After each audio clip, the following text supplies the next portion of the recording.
All right, page 3 of our review for the Term 2 exam wants us to take the derivative of these expressions. So for the first one, I see I have sine 3x. This is a chain rule. 3x is inside of sine. So I take the derivative of the outside, cosine, leave 3x alone, times the derivative of the inside, which is 3. Minus derivative of 9x squared, that's 18x. Derivative of negative 3x is negative 3. There's my derivative. For 15 here, f prime is going to be, bring the 7/3 down. 7/3 times 3 is 7. Subtract 1 from that, you're going to get 4/3. If I rewrite this, this would be 6x to the negative 1/3. So when I do the derivative, that comes down. 6 times negative 1/3 is negative 2. Subtract 1 from that, I'm going to get a negative 4/3. And if I rewrite this one, I get 6x to the negative 2. So when that negative 2 comes down, negative 2 times negative 6 would be positive 12. Subtract 1 from there, I'm going to get negative 3. So there's that derivative.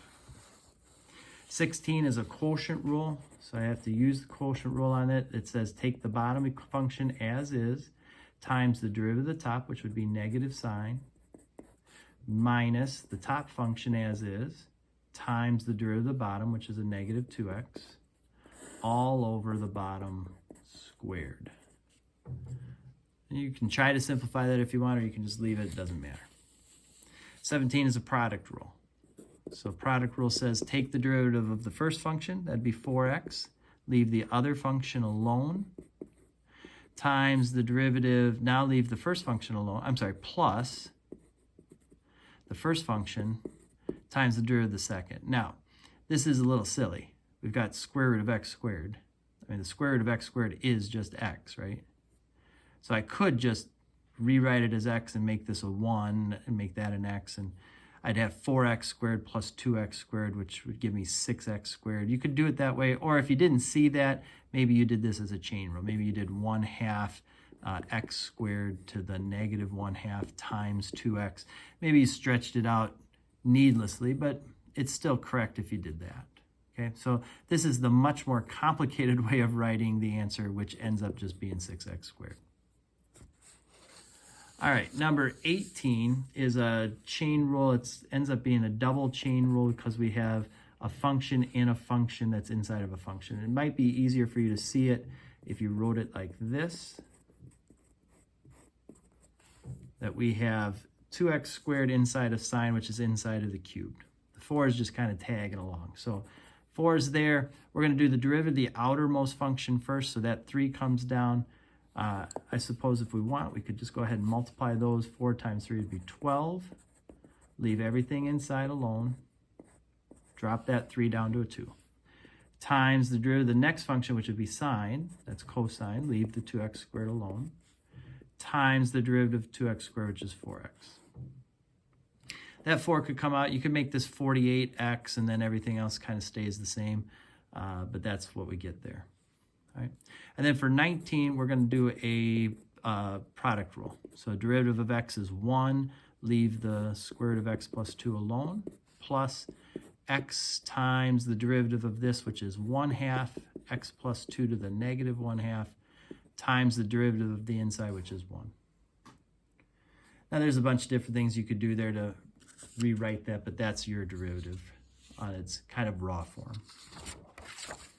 All right, page 4 here says write an equation of a tangent line when x is negative 1. So anytime we see equation of a tangent line, we have to think point and we have to think slope. So as far as the point goes, we know that x is negative 1. Let's put negative 1 in, see what we get. So f of negative 1 would be 2 times negative 1 cubed. That's negative 2. Plus 3 times negative 1, that's a minus 3, minus 2. We end up with negative 7. So that's the y coordinate for that. Okay. As far as the slope goes, we're going to take the derivative of this. So f prime of x equals 6x squared plus 3. And we're going to put negative 1 into that, which gives us 6 times negative 1 squared, 6, plus 3, 9. All right. There's our point slope. So y minus y equals slope times x minus x. There's our equation. 21 wants us to find the derivative, but we've got it in implicit form. So in order to do that, we have to use product rule here. derivative of 2x squared is 4x times y squared as is, plus 2x squared times the derivative of y squared, which is 2y times dy dx, plus the derivative of 2x is 2, equals the derivative of negative 9y, which is a negative 9 times dy dx. Okay. Now what we want to do is have dy dx is on one side and everything that's not dy dx on the other. So it's probably easiest to bring this over and leave everything else the same. So we'll have this 4xy squared plus 2 equals negative 9 dy dx, and then minus 2 times 2 is 4 x squared y dy dx. Okay, the dy dx can come out. Everything else stays, and then we'll divide by that. So in the end, what we'll have is dy dx equal this 4xy squared plus 2 divided by negative 9 minus 4x squared y. Then we have some related rates. This one says we have a radius of a sphere increasing at 2 inches per minute. So that's dr dt, 2 inches per minute. We're given a formula for the volume. We want to know what dv dt is when the radius is 6 inches. So let's take the derivative of that. dv dt would be 4/3 pi times 3 when it comes down. So really 4 pi times r squared. So the 3 comes down, cancels the 3. We drop that down to a 2, then times the derivative of the inside of that, which would be dr dt.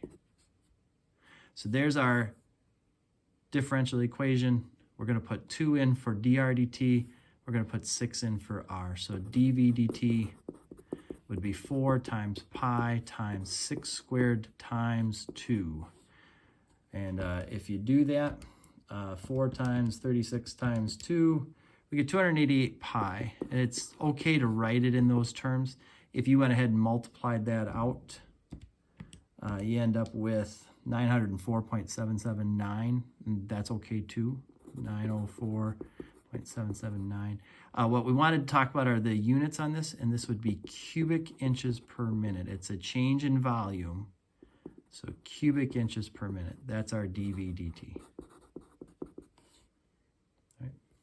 Then this last one here has a ladder that's 20 feet long leaning against the building. So let's get a kind of a picture of that. Here's the ladder. It is 20 feet long, not changing. And the base of the ladder is 12 feet from the wall. So at this point, our base is 12 feet. Now we can do Pythagorean theorem real quick. We could go x squared plus 12 squared equals 20 squared. And take 20 squared minus 12 squared, which is 256, take the square root of that, and we would find that this is 16 right now. That might be a helpful thing to have, and it wasn't hard to find, so we solved this out, and we got x equals 16. All right, but what we're now being told is the ladder is sliding down the wall at a rate of 3 feet per second, so it's coming down this wall at 3 feet per second. How fast is the base moving away? We want to know what this speed is then, okay? So we need a formula that represents it, and that would be our Pythagorean theorem. Let's call this x and this y. So x squared plus y squared equals, and normally we would say c squared, but our c value in this case is a constant 20, right? So that 20 will not change. This length changes, but that length does not. So if we don't have to have something be a variable, it's always a good idea not to. Makes life a little bit easier. Let's go ahead and take the derivative of this. 2x times dx dt plus 2y times dy dt equals the derivative of this number, which is 0. Now if we put the information in, 2 times x, which is 12, times dx dt, that's what we're trying to find, plus 2 times y, which is 16, times dy dt, which is technically negative 3, because this is getting shorter, so it's decreasing, okay, equals 0.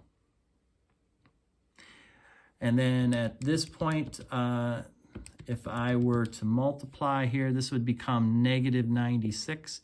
I'm going to bring this over. So I'm going to get 24 dx dt equals 96.